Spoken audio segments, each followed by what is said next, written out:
식사들 하셨습니까? 올해는 겨울이 좀 일찍 물러간다고 하더니 추웠다 따뜻했다 정신을 못 차리게 하는 것 같습니다. 이럴 때일수록 건강관리 잘 하시기 바랍니다. 정초부터 상갓집에 몇 군데를 다녀왔는지도 모르겠습니다. 전부 독감으로 돌아가셨다고 하시는데 남일이 아닌 것 같습니다. 오늘 이야기는 전에도 살짝 다뤘던 문제인데 취미에 관한 이야기를 좀 해보겠습니다. 전문적이고 학문적인 접근 그런 건 없습니다. 우리는 취미생활을 좀 잘하고 있는가 정도로 취미활동을 되돌아보는 정도로 생각하시면 될 것 같습니다. 일단 오늘 영상을 많이 보는 분들이 오토바이 취미를 가지고 계시거나 입문하려고 하는 분들이 많을 것으로 알고 있습니다. 대부분 오토바이 취미를 하시는 분들의 경우 다른 취미를 같이 하는 분들이 아마 많을 겁니다. 제 주위에도 그렇고 대부분 오토바이를 탄다는 것 자체가 컬러링이 강한 분들이 많아서 다른 취미도 좀 액티브한 것을 좋아하는 분들이 많은 것 같습니다. 저는 요즘 MBTI로 본다고 하면은 E와 I 중간쯤이라서 다른 취미는 좀 정적입니다. 일단 오디오 사진 취미가 가장 오래되었고 다음은 낚시, 그것도 루어 낚시만 한 20년 가까이 했습니다. 오토바이는 거의 한 20년 정도 되는 듯 하고요. 돈 쓴 것으로는 낚시가 제일 많은데 아마도 지방 중소도시 중형 아파트 한 채는 날렸다고 말씀을 드렸습니다. 지금도 장비가 남아있는 것들이 있어서 가지고 있는 것만 아마 몇 천만 원은 될 듯 합니다. 그리고 지출이 많았던 것으로 따진다면은 오디오, 오토바이, 사진순일 것 같습니다. 낚시에 비하면 나머지 취미는 진짜 코 묻은 돈 쓴 것 정도밖에는 안 될 겁니다. 그래도 가성비 있는 것을 좋아해서 장비에 대해 크게 욕심은 안 내고 돈을 써서 그런지 욕심 냈으면은 아마도 말아 먹었을 것이라고 장담합니다. 이게 취미생활에 발 잘못 들이면 노름하는 수준으로 가는 경우도 있더라고요. 그래서 취미 장단점을 AI에게 물어봤습니다. 오픈 AI 중 하나인 리튼에게 물어본 결과입니다. 취미는 개인의 삶에 여러 가지 영향을 미칠 수 있습니다. 다음은 취미 순기능입니다. 1. 스트레스 해소. 취미 활동은 일상에서 스트레스 해소를 줄이고 일상의 안정을 찾는 데 도움을 줍니다. 즐거운 활동에 몰두함으로써 긴장을 풀 수 있습니다.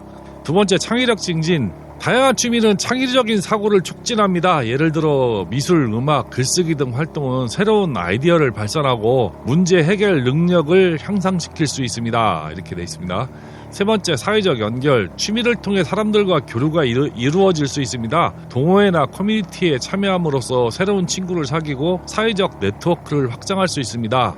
네 번째, 자기개발. AI도 맞춤법이 틀리는 경우가 있습니다. 자기개발이 아니고 자기개발이죠. 아마도 영어 기반이라서 그런 듯 하긴 한데 하여간 새로운 기술이나 지식을 배우는 과정은 개인의 성장에 기여합니다. 취미를 통해 자신을 발전시키고 새로운 도전을 경험할 수 있습니다. 그리고 신체적 건강. 운동이나 스포츠 같은 신체 활동을 포함한 취미는 신체의 건강을 증진시키고 체력을 향상시키는 데 도움을 줍니다. 여섯 번째, 정신적 웰빙. 취미는 개인의 자아 존중감을 높이고 삶의 만족도를 증가시킵니다. 자신이 좋아하는 일을 하면서 성취감을 느낄 수 있습니다. 이러한 순기능은 취미가 개인의 삶에 긍정적인 영향을 미치는 이유 중 일부입니다. 라고 되어 있습니다. 장점이 6가지나 되네요. 단점을 알아보면은 취미는 일반적으로 긍정적인 영향을 미치지만은 몇 가지 부작용이나 단점도 있을 수 있습니다. 다음은 취미의 부작용이나 단점에 대한 몇 가지 예시입니다. 첫 번째, 시간적 소모. 취미에 많은 시간을 투자하다 보면은 다른 일이나 책임을 소홀히 할 수 있습니다. 특히 일이나 학업과 균형을 맞추기 어려울 수 있습니다. 이게 맞는 얘기죠. 두 번째, 재정적인 부담. 특정 취미는 비용이 많이 들 수도 있습니다. 예를 들어 악기 연주나 스포츠, 여행 등은 장비나 수업료 등으로 인해 재정적 부담을 초래할 수 있습니다. 이거 말고도 돈 드는 일 많죠. 세 번째, 사회적 고립. 취미는 혼자 하는 활동일 수 있으며 이로 인해 사회적 상호작용이 줄어들고 고립감을 느낄 수도 있습니다. 맞는 얘기 같습니다. 네 번째, 스트레스. 취미가 경쟁적인 성격을 띠거나 목표를 설정하게 되면은 오히려 스트레스를 유발할 수도 있습니다. 예를 들어 스포츠나 예술 분야의 경쟁은 부담이 될 수도 있습니다. 이건 맞는 얘기 같죠. 신체적 부상. 특정 취미, 특정 스포츠나 신체 활동이 많은 취미는 부상의 위험이 있습니다. 적절한 준비 운동 없이 활동을 하거나 과도한 운동을 할 경우 부상을 입을 수 있습니다. 6번째, 중독성. 일부 취미는 중독성이 있을 수도 있으며 지나치게 몰두하면 일상에 부정적인 영향을 미칠 수도 있습니다. 예를 들어 비디오 게임이나 소셜미디어 사용이 과도해질 수도 있습니다. 이건 인터넷 게임을 얘기하는 것 같습니다. 이러한 단점들을 인식하고 조절하는 것이 중요합니다. 취미는 삶의 질을 높이는데 도움을 줄 수 있지만은 균형을 유지하는 것이 필요합니다. 라고 나옵니다. 예.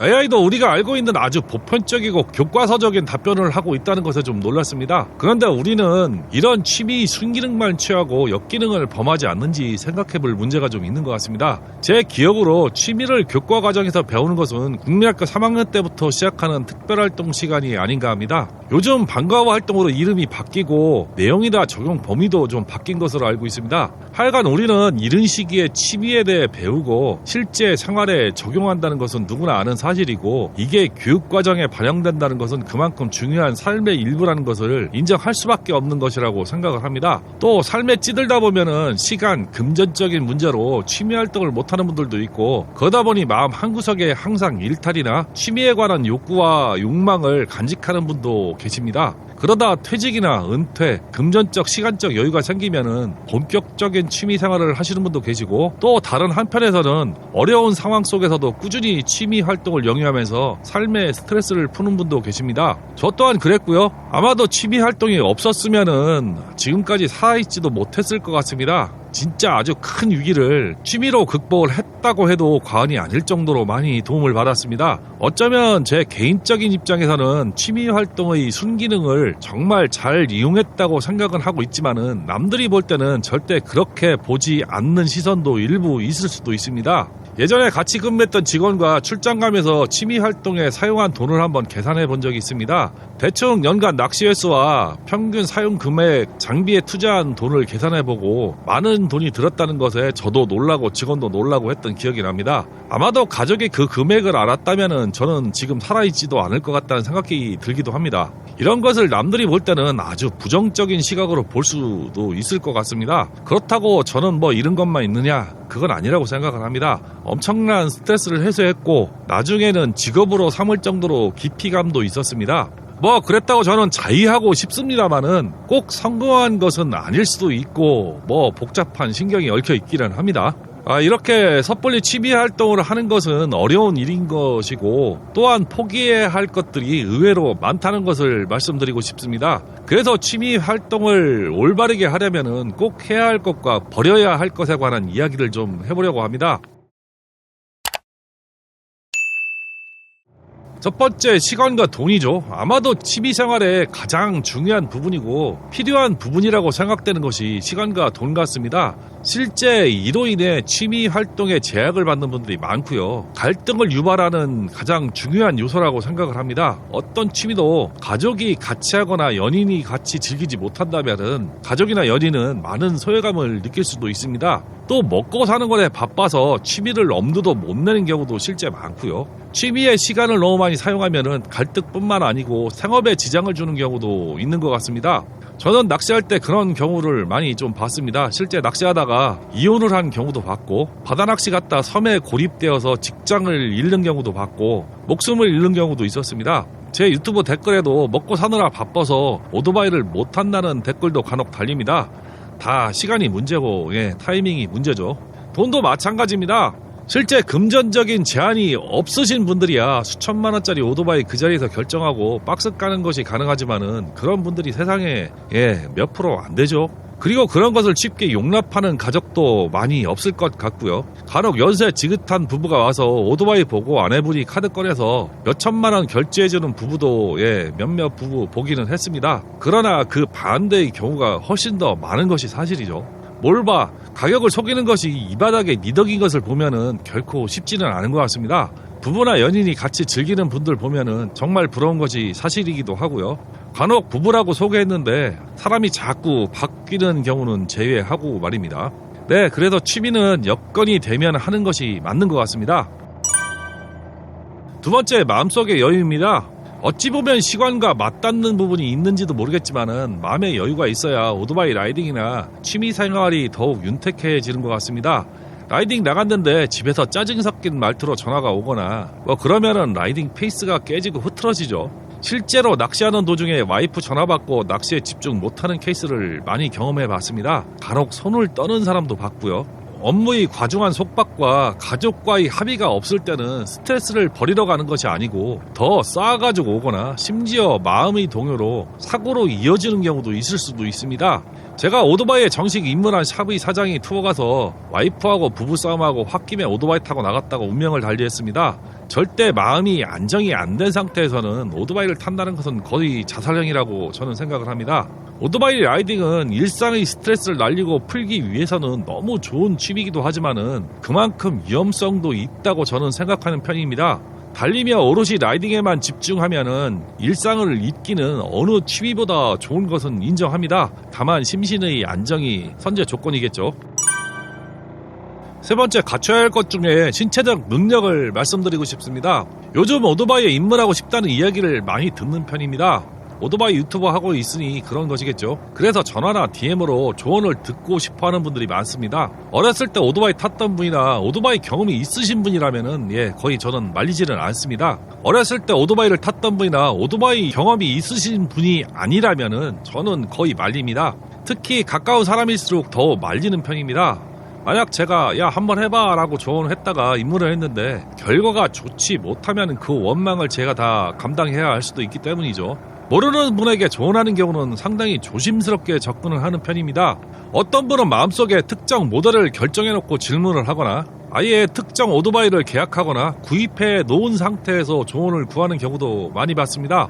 그건 진짜 조언이 아니고 본인의 선택과 판단이 옳았다는 확인을 받고 싶어서 하는 결국은 선택적 조언 또는 잘했다는 칭찬을 받기 위한 조언을 구하는 경우도 있습니다.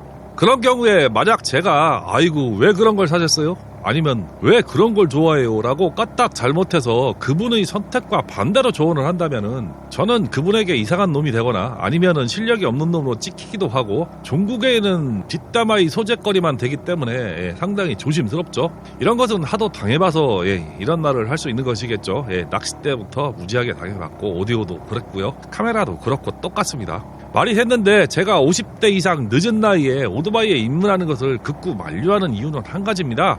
예전 영상에서도 항상 이야기한 내용이지만은 나이가 먹을수록 신체적 능력이 떨어지기 때문입니다. 나이가 들어도 우리는 신체적 능력이 떨어지고 있다는 것을 인정하지 않는 분들이 많습니다. 아직도 20대 청춘으로 착각하고 행동하는 분들이 많다는 얘기죠. 거기다 운동신경이 원래 없으신 분들은 나이가 들면 더욱 신체적으로 퇴보하기 때문에 안 되는 것이 분명히 있습니다. 나이 먹으면 오줌빨 약해지듯이 안 되는 것은 안 되는 겁니다. 운동선수도 누구나 똑같이 훈련하고 연습한다고 다 훌륭한 선수가 못 되는 것처럼 오토바이도 연습하고 많이 탄다고 잘 타는 것은 아닙니다. 여기서 잘 타는 기준은 선수처럼 잘 타는 것이 아니라 일상적인 위험한 순간을 극복할 수 있는 아주 기본적인 신체적 능력을 이야기하는 겁니다. 위험한 순간에 하는 것과 순간 판단 능력으로 사고를 회피하는 능력 하나만이라도 갖추는 것을 이야기하는 거죠. 이런 걸 본인은 모르죠. 그런데 이런 아주 기본적인 신체적인 능력이 생과 사를 가를 수 있는 것이 오토바이 취미죠. 이런 능력은 연습한다고 생기거나 자격증처럼 어디서 취득할 수 있는 것도 아닌 능력이죠. 그냥 본인 신체에 기본 탑재된 능력입니다. 당연한 것이겠지만 연습하고 훈련한다면 아주 조금은 좋아질 수 있기는 합니다. 그런데 그것은 젊었을 때 이야기고 나이 먹은 상태에서는 개선의 여지가 훨씬 줄어들죠. 연습과 훈련은 라이딩 스킬은 확실히 좋아질 수 있겠지만은 감각적인 면은 아주 미미하게 좋아질 수밖에 없다는 것이 제 생각입니다. 젊어서부터 오토바이를 타신 분들이라면 좀 이야기가 달라지기는 합니다. 이런 신체 능력을 계속 사용했기 때문에 그나마 그렇지 못한 분들보다는 훨씬 더 좋은 능력을 가지고 있을 확률이 높습니다. 그래서 적당히 나이에 맞게 라이딩 하셔야 하고 적당히 즐기셔야 합니다. 당장 저 같은 경우만 보더라도 평균 속도가 확 줄었습니다. 라이딩 속도를 줄임으로써 사고의 순간을 더욱 회피할 수 있고 사고 확률도 줄여나가는 거죠. 또 내가 감당하지 못할 위험한 행동을 잘 하지는 않습니다. 무리한 추월, 과속, 신호위반, 떼빙, 텐덤만 줄여도 사고 확률은 급격하게 내려갈 겁니다. 저놈도 하는데 나도 할 수 있다라는 말은 절대 성립이 안 되는 말이죠. 괜한 똥꼬지 똥배짱 부리며 라이딩 갔다 못 돌아오는 경우가 생길 수도 있다는 겁니다. 나이를 생각해서 적당히 나이에 맞게 생각하고 즐기는 자세가 꼭 필요합니다. 다음은 해서는 안 되는 일입니다. 과욕, 과신, 위법, 일탈은 해서는 안 된다고 말씀드리고 있고 또 저 나름대로 지키고 있습니다. 당연한 일이지만은 이런 것은 사람을 망가뜨리는 원인이 되죠. 반드시 탈락이 되어 있습니다. 두 번째는 선택의 문제이기는 한데 간혹 아주 레어한 아이템을 좋아하는 분들이 간혹 계십니다. 저같이 화석 미라주 막 타고 그런 것을 얘기하는 거죠. 그래도 저는 유튜브 거리로 희소성 있는 미라주가 관심받는 좋은 아이템이 될 수도 있지만은 그런 것이 아니라면은 망하는 지름길이 되는 거죠. 나중에 기변이라도 할라치면은 처분이 안 되는 함정이 있습니다. 여러분은 다른 사람들이 많이 타는 모델을 타셔야 합니다. 많은 사람들이 선택하고 많이 팔리는 것은 다 이유가 있는 거죠. 취미인데 뭐 독특한 취향, 성향, 희소성 말리고 싶지는 않습니다만은 언젠가는 후회하는 일이 생길 수도 있다는 점을 생각해 보시기 바랍니다. 요즘에 슬슬 기변이나 인문에 관한 조언을 원하시는 분들이 많아서 잔소리 같은 이야기를 해봤습니다. 요즘 잠도 못 주무시는 분들이 많고 연말연시 경기가 좋지 못했다는 이야기를 많이들 하시는 것 같습니다. 언젠가는 좋은 소식이 있기를 기대하면서 새해에는 좋은 취미 마음껏 만끽하시기를 빌겠습니다. 오늘 이야기는 이것으로 마치겠습니다. 시청해 주셔서 감사합니다.